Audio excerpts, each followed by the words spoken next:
Mohler, good morning, Al. How are you? Good morning, Hugh. I'm doing great. Good to talk with you.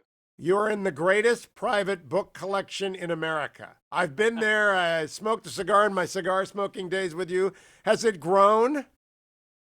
It grows all the time, I must tell you. Yeah. It does. One day I'm going to read a book that Al Mohler hasn't read, and I'm going to be happy. Dr. Mohler, I was reading while we waited for you from this what I thought was the takeaway. I didn't want to bury the lead. Your three admonitions to Christian parents. They must view church as the highest and most urgent priority in these times. They got to be serious about technology. They have to fill their home with the fragrance of the gospel. Is that the most important part of this book? When it comes right down to what Christian parents have to do in raising children, that has to be the most important part of the book, I think, because given the cultural challenges we face, if we don't retain our own children, then everything else is lost. So, yes, I would say that comes down to the most important part of the book. And I just went through while we were waiting for you. All of our kids went to church every Sunday with us, as I did growing up. But it was never the most urgent and highest priority because it was a Christian culture and they would get it from school. Yeah, we did it, but we Right. didn't think of it in those terms. You're really drawing a line underneath this and saying you have got to do this. It's your last defense.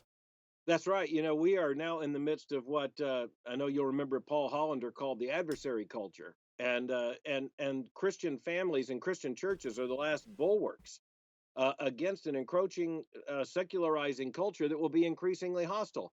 I mean, right down to issues of the most basic way your children will live, and if we don't live biblically, and if we don't live according to Christian principles, we can't possibly believe that our children will do so. No, Al, there is in the culture, there is in a human history a cycle. And I always describe it as stability, followed by crisis, followed by revolution, counter revolution, restoration, reform, and stability. It's a very, very well documented cycle. I think we're in the counter revolution politically, but I think we're in the crisis culturally. How do you view us where we are? Well, I like your layout there. I'll simply say it remains to be seen to me if this is actually a counter revolution, or this is just some kind of skirmish that will not last long. Unfortunately, conservatives just don't control much of the cultural production at all. That's why I'm so thankful that you do what you do, and that's why I'm as active in output as I am. But we don't get to control Hollywood, the mass media, the blob, as some might call it. And so in that sense, I'm not sure how much of a counter revolution it is. I hope it is.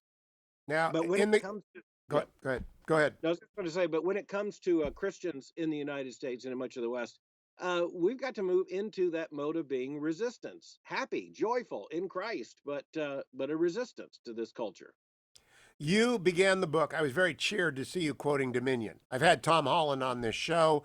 I Right, then read everything else he'd written. I think right, Tom Holland is in a transition to becoming an acknowledged Christian. yeah, But we're living on the fumes of 2,000 years of Christianity right now. So without a right. restoration of the church, there isn't going to be new fuel in the tank.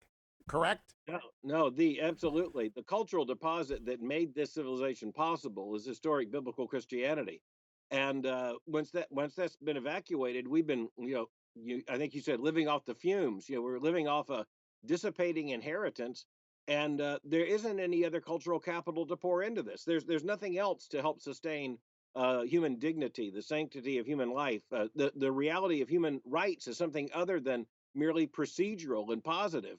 The Christian worldview tells us that these things are so because God has made them so. That's a much different anchor than saying, for now, Congress and the Supreme Court say they're so. You actually say on page 186 God, truth, liberty.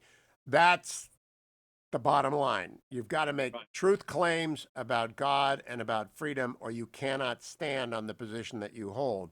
The Yeah. culture punishes people who do that, Dr. Mueller. Absolutely. But on the other hand, no one else can actually explain any kind of foundational basis for human rights. We believe that human beings have rights. Well, why? Well, even in the Declaration of Independence, it spoke of our Creator endowing us with certain unalienable rights. If there isn't a Creator and some objective ground of those rights, then where do they come from? The European Court of Human Justice, the U.S. Congress, you just go down the list. I mean, I hope not the history department at Yale. If there's not a transcendent ground for these values, then they're going to disappear pretty quickly. Now, Dr. Mueller, let's talk about the most troubling part of the gathering storm. It's your picture of the millennials and the post millennials. And 54 to 39%, they hate conservatives. They hate Republicans. Now, I looked at that and I said, I'm a glass half full guy. Oh, we have to change 14% of them and then we'll be even again. Yeah. But the millennials are wearing down under an accumulated burden of their past, as you describe it on social media. Would you explain that problem? Because I don't think people think about it until you put it so perfectly in the gathering storm.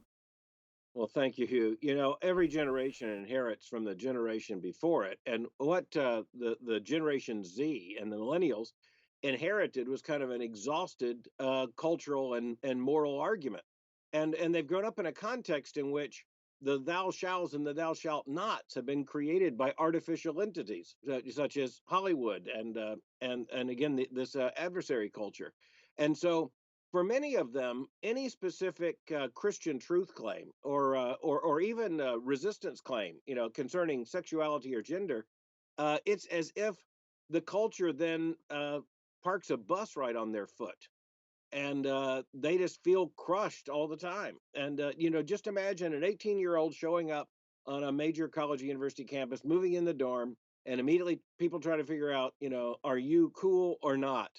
And anyone resisting this massive cultural transformation isn't cool. It's very hard not to be cool. Let me ask you in our last question, Dr. Mueller, about the gathering storm. The best bit of news. I want you to tell me the best thing, the most encouraging thing you know. I think it's the growth of Hillsdale, of Boyce College, of Colorado Christian University. I think that's Yeah. the best news. What do you think is the best news? Let me just say a hearty affirmation to that. I appreciate you mentioning Boyce College. It is an extremely happy thing. You mentioned Hillsdale and Colorado Christian. I know and have been on all those campuses. That's a very happy thing. Let me tell you one very happy thing behind it, and this will make you happy. Uh, Conservatives are having babies.